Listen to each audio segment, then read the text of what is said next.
여러분 안녕하십니까? 린달람입니다.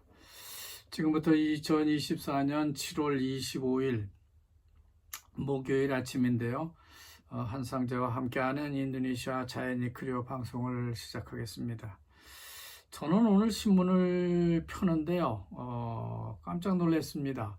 함자하스 전 부통령 전면 사진이 나왔기 때문입니다. 함자하스 제9대 부통령이죠. 향년 84세 나이로 어제 세상을 떠났다는 그런 기사가 전해지고 있는데요. 보그르 찌사루아, 그러니까 문짝 올라가는 데 있는 자기 부인 묘소 옆에 안장됐다고 하는 뉴스가 전해진 것입니다. 함자하스 부통령은 서부 칼리만탄 출신인데요. 서부 칼리만탄은 우리가 본티아낙이 주도지만은 그분은 본티아낙 못 미쳐가는 그 끝다방이라는 곳 출신이기도 합니다. 그런데 그 함단이라고 하는 중부 칼리만탄 전 의원이 정치를 시작할 때에 사마린다에서 같이 한번 그분을 만난 적이 있습니다. 아주 깔끔하고 말도 분명하게 잘하는 멋진 정치인이었는데 인도네시아 정치계의 신사가 아닌가 하는 그런 생각을 했습니다. 하지만 콤파스 미래 세대, 콤파스 신문은요, 미래 세대, 특히 인도네시아 젊은이, 그러니까 엘리트들이 본받을 수 있는 많은 가치를 이 사람이 남기고 세상을 떠났다고 하는 그런 칭찬적 기사를 쓰고 있습니다. 정치면도 함자하스 전 부통령의 지난 정치적 행적을 자세히 담아내고 있습니다.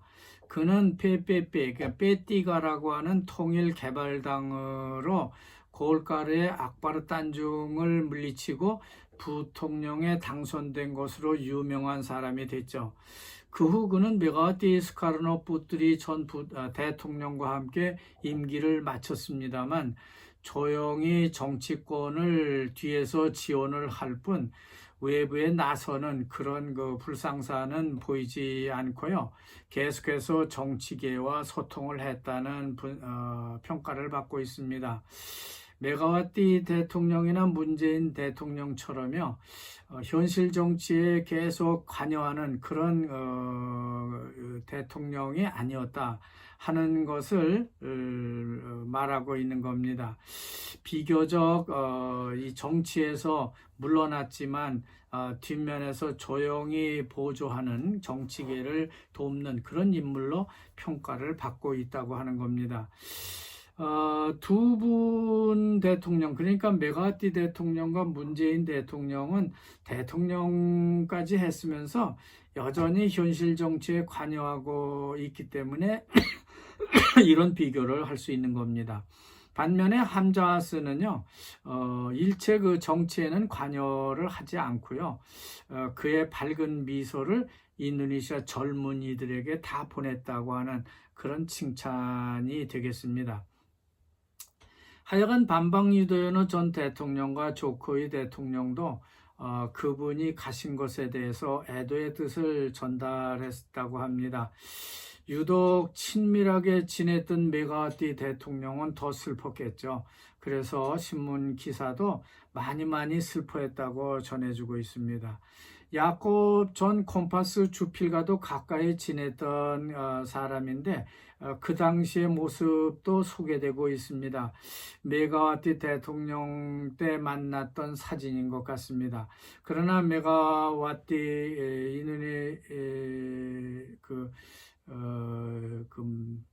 메가와티 대통령의 슬픔을 멀리하고 함자하스 부통령은 메라푸티 인도네시아 국기에 덮여서 묘지로 행렬하는 그런 사진이 마지막으로 보도되고 있습니다.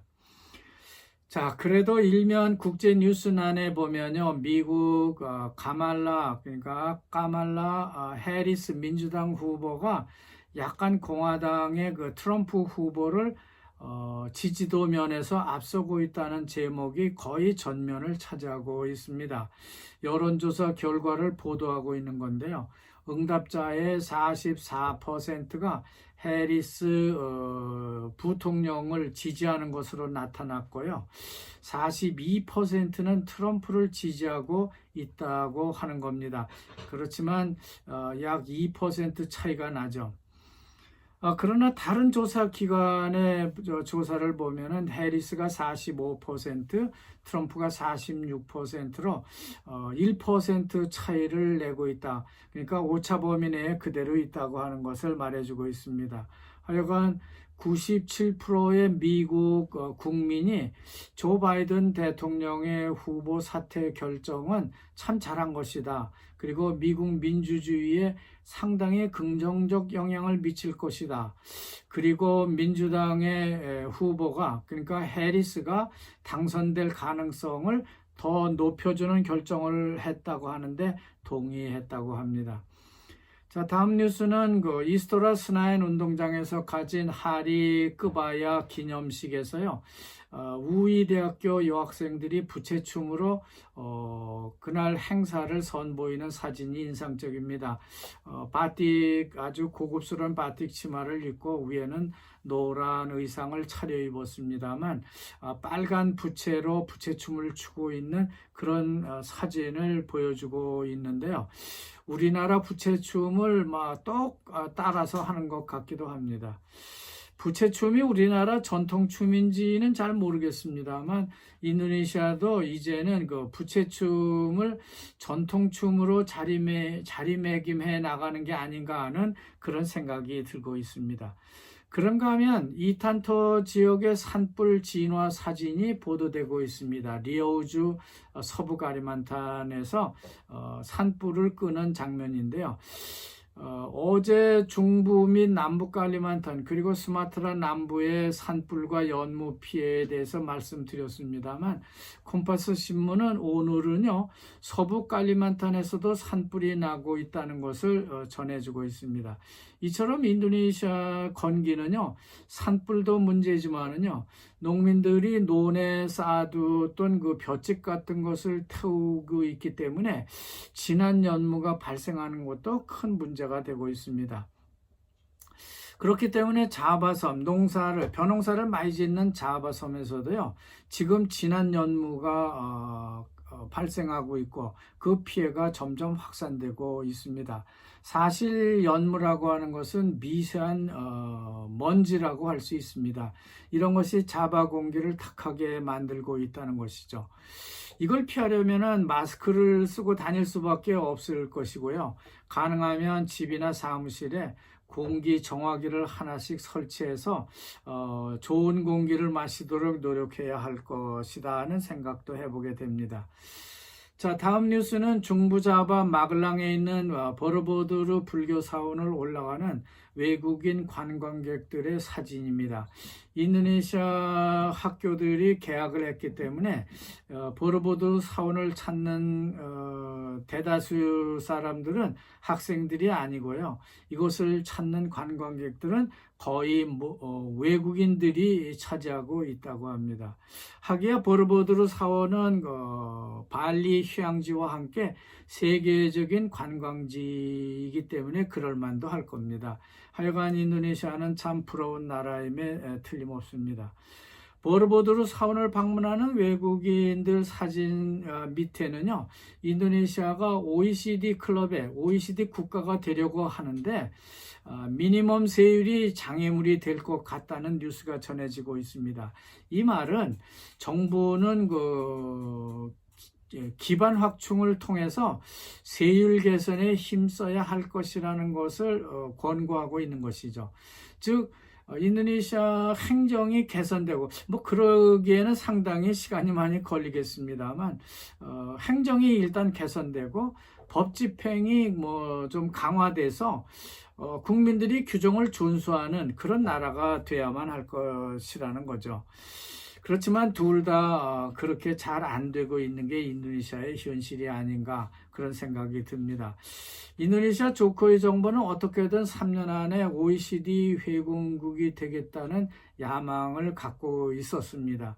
OECD 회원국이 되면요, 인도네시아는 2045년에 선진국이 되겠다는 목표를 좀 더 쉽게 달성할 수 있을 것으로 예상해 왔습니다. 그리고 그런 포부를 인도네시아 국민들에게 심어주고 조코이 대통령은 2번 임기를 마치게 됐습니다. 하지만 도상국에 머물고 있는 인도네시아의 지금 현실은요, 확실히 OECD 회원국으로서의 가입을 하겠다는 과정을 더욱 어렵게 만들고 있다고 합니다.